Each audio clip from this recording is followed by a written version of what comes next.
Hey, this is Abe. And this is Alexa. Welcome back to the Get Out and Enjoy Life podcast, or GOEL. Today we're talking about what we've been doing for the last week or so.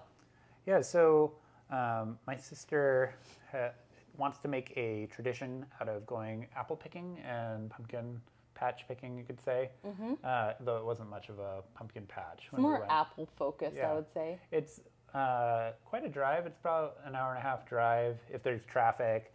It's can take up to 3 hours to get back, which is a bummer on the weekend. So we ended up going up to this apple / pumpkin orchard / farm. They had like a petting zoo there and stuff. But when it opened at like 10:30 in the morning, I think, right? Yeah, pretty early. And it was packed already right when we get there. It was probably, I think, 30 minutes. We got there 30 minutes after it opened or so. Like the parking lot was filled. Yeah. And the parking lot is like basically their yard, a field that you park in. Field. But yeah, there's tons of families, and it's really cool because they have places where you can get apple cider, apple donuts, which are always very good. Yeah, you actually said it was more kind of like the fair. Yeah, it reminds me of the fair for sure because they have like farm animal, stuffed animals, and then they have the food. They have like roasted corn. You can get hot chocolate. They have a little store where you can get all kinds of cute books and jams and things like that. So when you walk in, there's a whole bunch of pumpkins. Really not a pumpkin patch. It's just a whole bunch of pumpkins kind of in a field where they kind of lined them up, it looks like. Yeah. And there's no vines around them or anything. I think a lot of pumpkin patches actually do that around here, where they have like a larger field where they actually grow the pumpkins and they bring the pumpkins in and set them up nicely. Feels like it's not as much fun. I grew up with actually going to a pumpkin patch where the pumpkin is still attached to the vine, or it's at least next to the vine. And you have to like cut it off. Yeah, or you twist it off, or sometimes they were already like detached, but at least there's like pumpkin, I guess vines, plants growing around them. It just feels, I don't know, not as fun to go feel like you could go to the store and pick it. Honestly, I'm used to these kinds of pumpkin patches where they grow them and then purposefully place them. I guess I don't know anything different. I have volunteered before, like years and years ago, where I actually helped clean out a pumpkin patch. And that was a lot of work. And especially this year, I grew my own little tiny pumpkin patch. It was a ton of work. Yeah. So I imagine we got a lot of that's pumpkins. why. They're all sitting on our counter over here. Yeah, there's like, I think 12 of them or something like that. So I was going to be happy with one, but I got so many. So I can't wait to they're almost eat like them. A little bit smaller than a volleyball. They're like this big, probably. And like the smallest one's probably like this big. Your grandma, actually, you gave your grandma one and she ate one. Turned it into stew, I think. Yeah, she made a little soup, added garlic and a few veggies and things like that. She said it was amazing and that I shouldn't let them go to waste by carving them, or I like to paint them just for the holiday instead of carve. But I think we could still eat them even if you painted them, just take the skin off. But jumping back to the pumpkin / apple orchard, it's more of kind of like a fair-like experience. This one's up toward, where was it at? Towards Everett. It's north. It's past like Bellevue and Woodinville and things like that. Yeah, it's pretty far north. So we went in, we didn't actually pick any pumpkins. We did that on the way out. They ended up just my sisters ended up picking up some, but the real experience that a lot of these other places don't offer is picking apples. Yeah. And they have an apple orchard, and I think they have, basically it's like high schoolers or people on college break. Maybe, I don't know. I mean, college is still in session. Yeah, right? They seem like they work there. Yeah, maybe. On the farm. I don't know. Yeah. They're younger people. And so they tell you how to pick the apples and the different types of apples. Last year we went and most of the apples were picked. That's why we went early this year. Yeah, so when we were there, they had 3 different types of apples that they were growing specifically. So you could go and walk through the orchard and pick whatever you want, and then they weigh them and you pay basically, I think, by the pound. Yeah. So you can get a ton of apples if you're really into it, and you bake pies. I think that's a great place to go. We picked a whole bunch last year. Yeah. Excuse me. And unfortunately, I thought, I'm going to make apple pie. We're going to eat all these apples. No. And we didn't, No. unfortunately. And, but you know what? That also happened when we went blueberry picking. Yeah. We did go blueberry picking at one like point. 2 years ago. Yeah, like 2 years ago. It was a You Pick blueberry place. And we were so excited. We got this huge bucket and we just like were picking all the blueberries. It was so cheap. And we ended up freezing them. I think we ate some of them, but I made a pie out of some of them. Oh yeah. But it's so hard to pick that much fruit, and if you don't eat it that often or you can't use it up that quickly, I mean, it just kind of goes to waste, unfortunately. So this time we were smart about it. I don't actually even really care for apples. I'll eat apples, but they're one of my least favorite fruits. Yeah, they're not my favorite. I like bananas and other things. But we ended up not picking any apples. We acted like we picked apples and took some pictures. Took some cute photos for the gram. We didn't actually pick an apple. We just, there was some apples that were actually laying on the ground. And so we were like, oh, this is our prop apple. And so we pick the apple off the ground and like act like, put it up against the tree like we're picking it. And, you know, so. Posing, throwing it up in the air, you know, being cute. But the rest of your family got apples. Yeah. Yeah, so we were there for the experience. Yeah. And to hang out with my family. The drive back wasn't too bad, and we later on in the week we eventually made it over to another pumpkin patch. So it was super cute. It was in Woodinville. Yeah. And it really had those pumpkins that were on the vine. It wasn't just neatly laid out. They also had a sunflower patch, which we tried to take some photos. It's like almost like a sunflower maze, kind of like a corn maze. Which was kind of neat. And then they had a bigger corn maze nearby, but it was like a no frills type place. Yeah, the other thing that was like smart on them was that they said they'd only been open for like 2 years, but they actually charged us. I think it was like $12 a person to get in, which is actually, I think is pretty steep. Yeah. Yeah, because that's like not even buying the pumpkin. And then their pumpkins, like, it was a larger one. I don't know if they were selling them by the size or by weight, but it was $30 for a pumpkin, which that's expensive. Yeah, totally. But, you know, we didn't buy anything from them. We didn't buy any pumpkins or anything because we already have our own pumpkins. But we did take a lot of photos. And so, like, I'm sure they have a lot of people that come and take photos at their pumpkin patch. And it's like, oh, I'll make $12 off of you taking photos. Yeah. But not buying pumpkins. Yeah. So, I mean, I think it's a good business. Yeah. I mean, they still make money. I think they were selling some kind of, like, donuts or something, too, like, at the front entrance. But, yeah, like I said, there was nothing. It was just, like, sunflowers here, pumpkin here, and then, the corn maze. And that pumpkin patch was big. Like, we walked the whole perimeter of it after kind of walking into it a little bit. And they had also... I don't know the specific type, but there are those gourds that are like green, I think, on the end and yellow on the other end. They were growing those. They had some white pumpkins. They had all different sizes, all different types. It was really neat to walk around. Yeah. Yeah, I enjoyed it.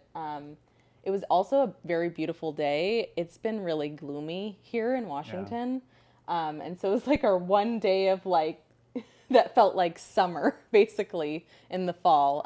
And we saw like a hot air balloon flying up in the sky, which is kind of cool. I want to do that one day. Yeah. It's kind of expensive. One of my coworkers went on a hot air balloon. Was this, I think, that weekend. And it's like $400 a person over here. Yeah, which that's crazy. That's so expensive. Yeah, but if you can save up for it, but might as well, awesome. right? Yeah, I bet it's awesome. I thought about like, there's no sound, probably. Well, probably really quiet. Also, like the creaking of the basket, if they use wicker baskets, I don't know. Also, I guess there would be sound because you'd have the torch, blowing all the hot air into the, the other reason we were up in Woodinville that day was looking at a wedding venue. Unfortunately, it didn't work out. Yeah. But it was really pretty. Yeah, really very, very secluded, lots of flowers and things like that. And what I really like is, you get to see these places online through their pictures, but it's a totally different experience when you actually go and walk around these places, talk to the person who's giving you the tour. And yeah, I mean, on that day it was absolutely beautiful. So it was like it like made summer. It made the place feel very dreamy and magical and all of that. And they served us, it was at a lavender farm. They had like 3 or 4 lavender fields. They served us gorgeous. lavender tea. They had a whole presentation. Yeah, it was amazing. Yeah. It's like, yeah, it didn't end up working out. We were hoping for that one, but yeah, we're still on the hunt. But it was a good weekend to go and start looking at venues. My mom was visiting, like I talked about, and we ended up going to the apple pumpkin patch orchard. We also went bowling, which I haven't been bowling. Well, we went bowling, I think, when we were down in Oregon. It was a smaller bowling alley. Yeah. But this one, it's pretty close to us. It's a relatively large size bowling alley. They have a what's the golf? I can't think of the mini name. golf. Mini They have golf. mini golf inside. They're with like little fountains and everything. They have a bar. They have a restaurant. Yeah. They have a little arcade. So it's pretty big. And yeah, it was not horribly expensive to go bowling. It was like No, I think it was like it actually $50 for all of us for Yeah, it like was- 3 games. Yeah. it For was the something 3 like of that. us in 3 games, yeah. Yeah. And the rent shoes. Yeah, and what was really cool is that they also did like a glow in the dark type. Like a black light. Yeah, like a black And light disco. type thing, which was really fun. Like the music was really fun. Like every lane was taken up. Luckily, we actually got in to play the game because when I called like every bowling alley like in the area. Yeah. And I think it was like a Friday. I don't know I think when it was a Saturday. Saturday night. And I don't know, we were all sitting here like at 7 p.m. calling places and nobody had availability. Nobody had a wait list going unless you showed up in person. So we got in very quickly. We got there, put our name on the list, hung out for a bit and then got to bowl. But it was so much fun. I mean, before bowling in Oregon, we hadn't gone bowling since like right when we started dating. Yeah. Which had been like, 3 years Yeah, 3 prior, years prior. basically. And so, This is the place we actually went bowling at 3 years prior. literally, we had one of our first dates at this bowling We also alley. got a buzzer this time around, so we could kind of walk around the facility, go to the restaurant and stuff. And so the buzzer went off 10 minutes after we got it. I'm like, oh, perfect. That was really fast. We Yeah, come back we're over excited. and she's like, oh no, this buzzer's broken. Yeah. I was I'm like, oh man, shoot. well, good thing we came back because Yeah. we'd be waiting forever. So Seriously. We probably would have left. Yeah, we probably would honestly. have left. Yeah, I'm like, oh my gosh, it's Yeah. like such a long wait. And Yeah. like, why are all these bowling lanes open? But yeah, and then we ended up later on that week going out to eat at this Greek place, which my sister absolutely loves. Yeah. Do you remember the name of it? I don't know the name. Yeah. But oh my gosh, it's so amazing. We went there one night by ourselves actually, and Alexa ordered. I ordered like a veggie gyro. Yeah. And I think we got, what did we get? Greek fries? Yeah. Greek fries. And baklava. Oh my god. Well, you got baklava. Oh yeah, you got a I different went dessert. like the Italian route and Abe got totally like an like, Italian oh, meal at the man. Greek place. He got pasta. it was like a tiramisu. what is that brown butter like pasta? It was really good. Mizithra. Yeah. Yeah. And what else? Oh yeah, tiramisu. And I was thinking creme brulee, and I'm like, oh my gosh, I can't wait for this creme brulee. Yeah, I'm he like, got Alexa, the you want creme brulee. you want? But I thought it was like. Yeah. But then I said tiramisu, and I'm like, oh Alexa, you'll get this tiramisu too. Thinking like, creme brulee in my no. head. Yeah, you're allergic to chocolate. So. Yeah, I was like, I can't have chocolate, and so I was like thinking, doesn't tiramisu have chocolate in I'm like, it no. or some kind of something?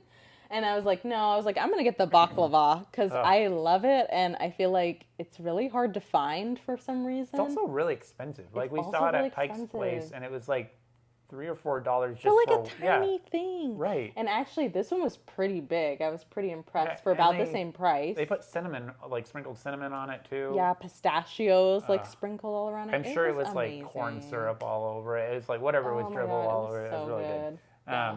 Yeah, and so yeah, it was wrong to go the Italian route at this Greek restaurant. Yeah.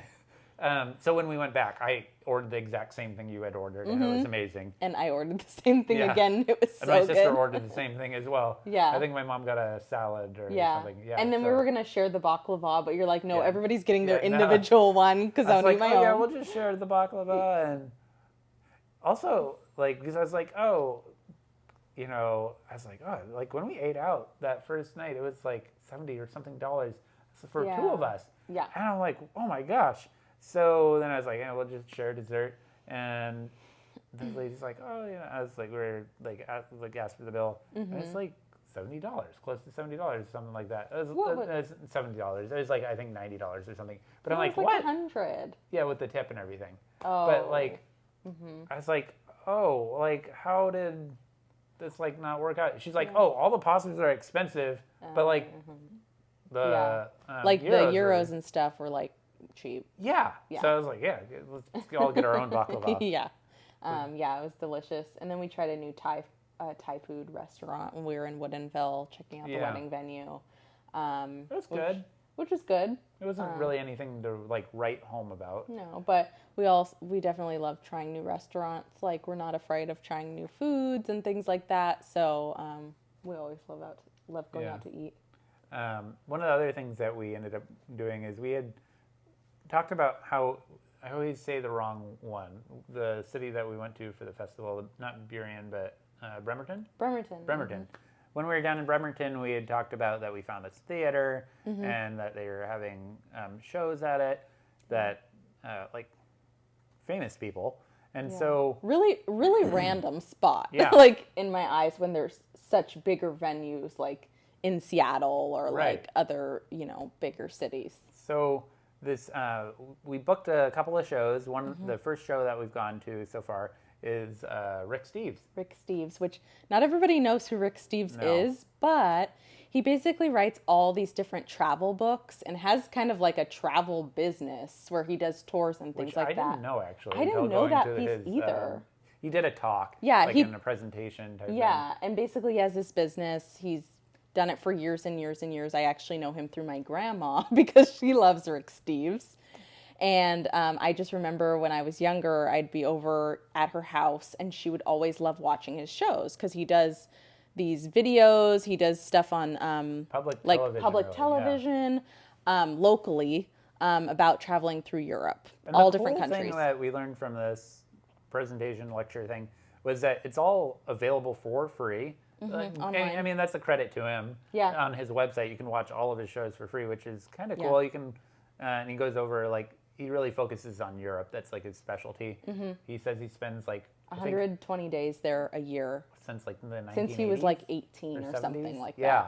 Except for like COVID, like the pandemic time. But so like we'll back up a little bit. So we were driving there and found a parking spot pretty close to the theater where we could see it, and there was another showing prior. It had just gotten out, and it's there were a lot of older people coming out of the theater. Yeah, we definitely were the youngest, on the much younger side compared. And also, like, we made the comment, like, there weren't a lot of, it was like all, there isn't a lot of diversity. No. A lot of these people were, older, white. There wasn't a lot of representation of other ethnicities. Yeah. And so we're like, do we want to go in? We drove here. We bought the tickets.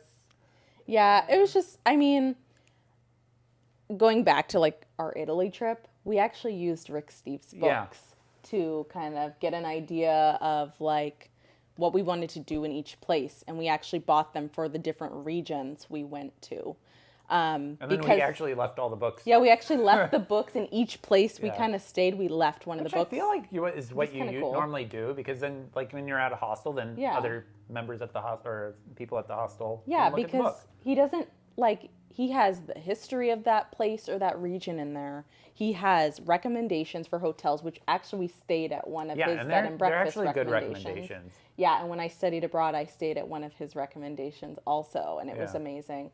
And then he has like different price points for things like restaurants and like, so you really can make the experience whatever you want. It's like very well researched. His whole thing is that he actually goes and looks at, or he or someone on his team actually goes to these places, tries out these restaurants, tries out the tour guides, and talks to these people. And so it's very almost like firsthand based. It's like, you're like, the book is almost like you can trust it enough because he went there or someone on his team went there, and so it's almost like your friend, like it was like your friend saying, "Oh yeah, this is really good." Yeah. But he really does. So we ended up going in, obviously. Yeah. And we were there. Yeah. And It basically yeah. was like a lecture. Yeah. And he had like a presentation. The theater was very cute, though. It had Super cute. It's kind of interesting. It had like mermaids on the walls and sea creatures. I mean, and, it is called the Admiral Theater. Yeah. And so, like, and the Navy is based over there. Right. So, like, it kind of made It a little fits. bit of sense. But you also got us tables on the ground floor. I Like, they had did. like little round tables. They packed everyone. Like, they packed so many Yeah. tables, and they're like, Yeah. chairs were like this far from each other. Yeah, I Like, mean, the tickets were like $20 for the floor, Right. $20 for, up top Yeah. far away. So I was like, let's get as close as we Right. can. And They also had concessions there. yeah. So if you need drinks, like alcohol or Yeah, non-alcoholic. they also had popcorn, soda. Yeah. He did say some questionable things through his lecture, which Yeah. probably won't bring up, but No. you can, dig into that But, yourself. But I was like, huh. I was like, There's he does these tour groups, which I think they're like 30 people, yeah. like tour groups. But Pretty also small. like he is definitely the entrepreneur and businessman because like at every point Yeah. he was like trying to sell us something. And, like, After a while, it was every 3 minutes, and I was like, he's like, and if you want to know more about this, go to my website Right. or go to this thing or here's like- this tour. Which I mean, I get it because Yeah. he has a business going, and like actually he's based in Edmonds, which I Yeah. didn't know, which is just like up north past Seattle. and he lived, he lives there. He and lives there everything. and everything, which I didn't know he was from this area. But yeah, I mean, he is trying to sell his stuff. Like he even has luggage Yeah. and everything. I mean, I it was doesn't like, look what? stylish. It's not. I mean, I'm not into style at all, but It's yeah, not. no, it's not. Yeah, and so we were like, oh yeah, maybe we'll do one of these tour groups. It looks pretty good. Interesting. He knows what he's talking about, but then he starts showing pictures of the tour groups, Yeah. and yeah, it's not to like be judgy or anything, but they really are like they look like older people, not Mm-hmm. maybe people that not our generation of people.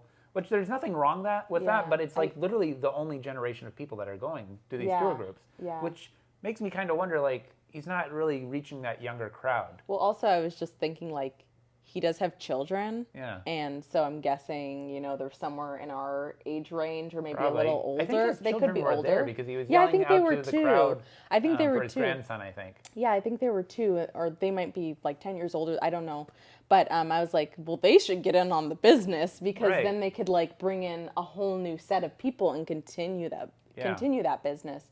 But at the same time, I also was thinking, when we're talking about tour groups and things, I think for Abe and I, we really like doing the exploration ourselves. We like doing the research ourselves. I mean, a lot of work was put into our recent trip Yeah. and other trips that we've taken. And so I think a tour guide is good, or like a tour guide or group is really good if you're not sure where to go, you don't want to do that extra research. He also touched on that, and also he talked about for certain areas tour guides are better than like if you want to go somewhere else. So sometimes they're not always needed. Sometimes Yeah. they're only needed for a couple hours or a day. That's true. Also depends on the prices and things. He's like in That's certain true, too. areas it's like $400 or I think like $300, $400, but in other areas it's only like $100 to $200 a day. So it really depends on the country, Mm-hmm. Yeah. what you're going for. That so too. yeah, I mean we It could be we cool. gained a lot of insight from it, I think. Yeah, I was very entertained. I Yeah. was interested in everything he talked about. I love hearing about people's travels and what they've been through. He talked about packing lists that he has on his website, and it was really fun actually. So I think that was. Oh, and we got his autograph Oh, at the end. Yeah. He did it in an interesting way. He's like, okay, Yeah. I think it was more like. So what he did was he came out and he's like, oh, I'm just gonna like spin around in a circle and sign you hold out your pamphlet or whatever you want me to sign, and I'll just spin around in a circle and sign. Honestly, I think he did that so that he didn't have to sit at a table And like talk to people Right. forever. Yeah. which I'm sure people want to tell them about. Oh, I used my book on my travels, and like, he'd be there forever. Yeah, Yeah. seriously. So, So It was yeah, fun. Yeah, it was fun. We're gonna go look at some more wedding venues this weekend coming Yeah. up, and be cool. we're gonna try to figure out something fun to do. Yeah, uh, definitely. Yeah, so it's been really fun. I'm trying to think. There's not a lot of other things that we've done recently. I don't think. No, but I think that last week or so is pretty packed. I Yeah. mean, we were kind of doing a lot of different things. We're working full time too. So yeah, we also work. And so, we try to sprinkle in things here and there when we're able to, usually on a weekend that we're both free, or, in the evenings or whatever it is. Of course, if there's events going on, we can do those during the week as long as they're close. Yeah. I can't wait to see what we do next. And we're going to go to another show at that Admiral Theater in November, which I'm excited about. Yeah, with Jake Shimabukuro. He's an ukulele player. If you haven't heard of him, you should look him up. But thank you again for joining us on Get Out and Enjoy Life podcast, or GOEL. We hope you get out and enjoy life in whatever way that means to you, whether it's getting out in your neighborhood, going on a hike, getting outside, maybe going to see a show. We hope you continue to join us on this journey. Thank you again for joining us, and we'll see you on the next episode. Bye. Bye.